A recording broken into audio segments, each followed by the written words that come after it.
Hello Indie Game fan, do I have a treat for you? March seems to be becoming a month where a bunch of awesome games released like Tunic last year, so let's begin with Supplice, a throwback first-person shooter with modern polish where it nails the retro vibe and feel of 90s shooters with a new coat of paint where some of the weapons in this look awesome and powerful.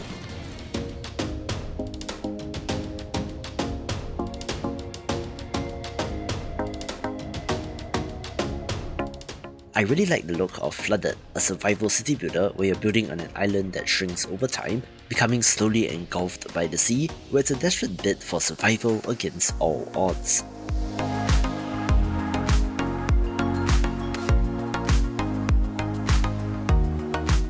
You're attempting to get as many resources as possible so that you can construct the necessary equipment and vehicles to escape, where it has demoed well, which makes the full release of interest.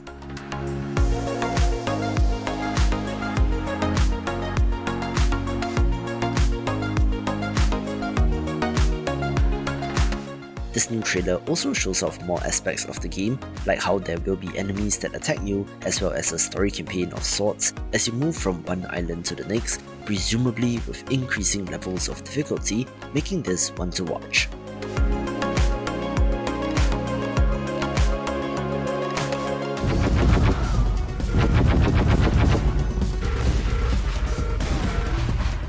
Another throwback shooter that I'm excited to share is Hellscreen, one that stands out for three main reasons. Firstly, you will notice the gun in the middle of the screen, evoking those really old school throwback shooters.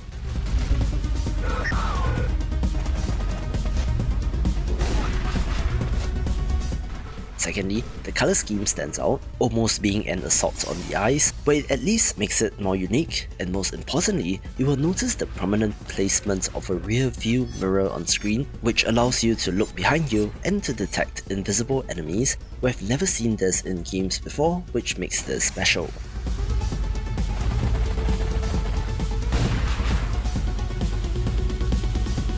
Once upon a time, there was a story of heartbreak. It begins when Adam falls in love with Eve. Till one day, Eve dies, and Adam mourns her in heartbreak. And yet, it can also end the other way around. You see, as a storyteller, you tell the tall tales of love, royalty and betrayal. This next title is quite a curiosity since the long-in-development Storyteller is a puzzle narrative title that is pretty unique. We are using a drag-and-drop interface to tell various stories with the opportunity to create twists and changes of your own to familiar stories. Most curiously, it comes to us from developer Daniel Benmogui, maker of the underrated roguelite Fidel Dungeon Rescue, which I love, so it is certainly a curiosity. And yes, for all of you long-time viewers out there, add one to the In the Hall of the Mountain King counter. Family. Solve the mystery. Reverse the curse. Or even defy death. Then maybe you can write the book of Storyteller. Coming soon. We also have the 1.0 release of the roguelite platformer Have a Nice Death, a game which would have spent about a full calendar year in early access, and what a productive year it has been. You play as the Grim Reaper, stressed to all hell and wanting to take a vacation, but his employees at Death Inc. have gone rogue, throwing the balance of life and death into disarray. So a very pissed off Death picks up his scythe and gets to work. This game impressed the moment it released in early access and has only gotten bigger and better since then, with multiple significant updates, adding new areas, bosses, enemies and more. So if you have been holding off due to early access, now is the time to get it, since there will be a price increase once it releases the 1.0 update.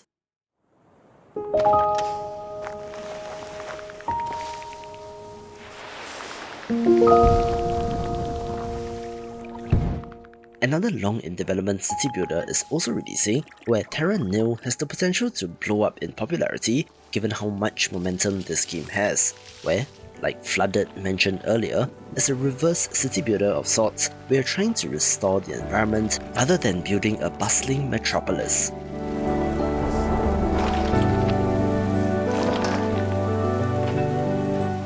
The free prototype of this on itch.io has been well received, and again, it's from the Brewforce people with the support of Devolver, so you know that the potential is there.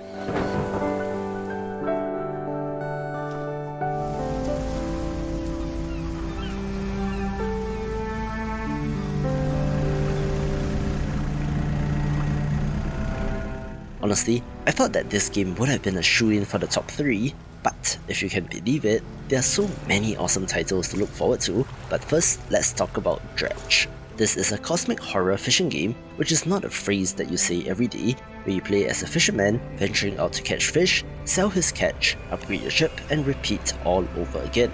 However, there are sinister monsters lurking in the deep, and uncovering these and the secrets that they hold is part of the appeal of this game. But if you think about it, the ocean to this day is as dark and mysterious as ever, so who knows, this might not even be a work of fiction at all.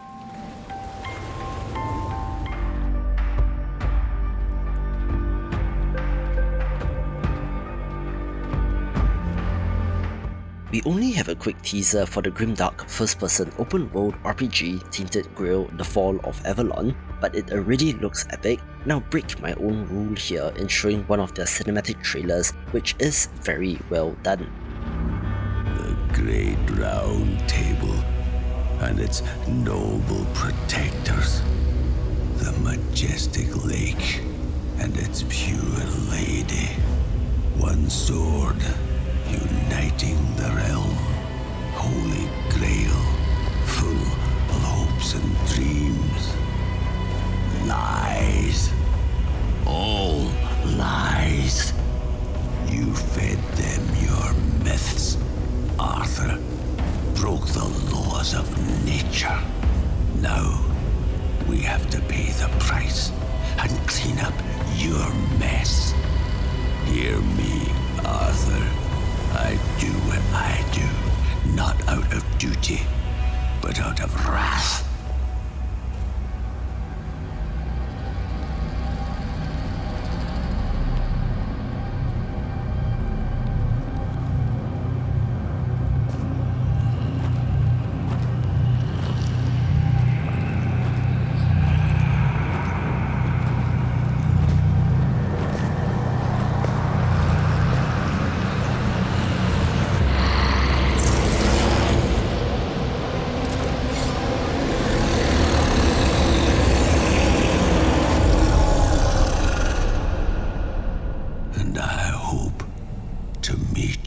Once more.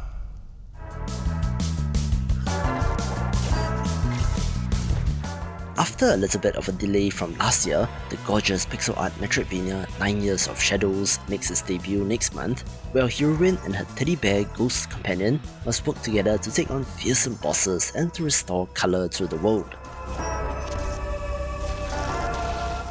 I have a little bit of history with this game since I covered it during its Kickstarter campaign, where the visuals have dramatically improved since then, showcasing the work that this developer has put in.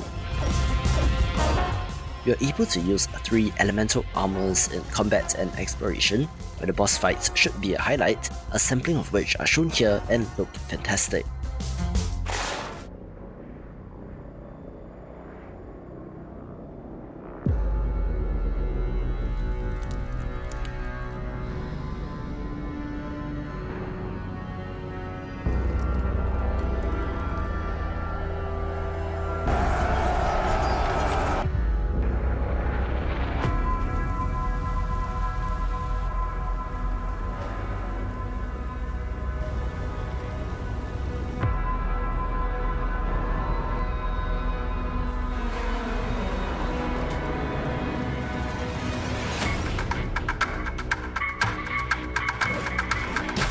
The opening seconds of this trailer pretty much tells you the story of this title, since I cannot believe that this is somehow the work of just 3 developers, being a very grimdark Souls-like RPG with some very interesting influences. While it looks Victorian or Gothic influence in places, you will notice that some of the architecture does resemble a modern city, but the expected ghoulish bosses do exist at the same time.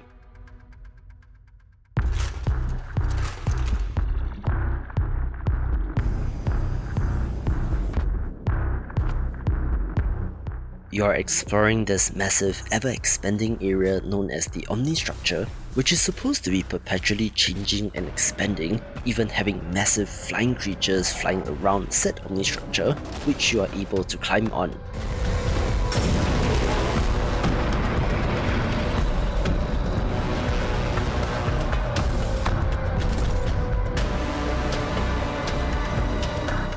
It really does look so awesome, and if it is really the work of just 3 people, I take my hats off to them and hope this is great, since Bleak Faith Forsaken could have the potential to influence a whole new generation of indie developers. We can watch this video for more upcoming Souls-like titles.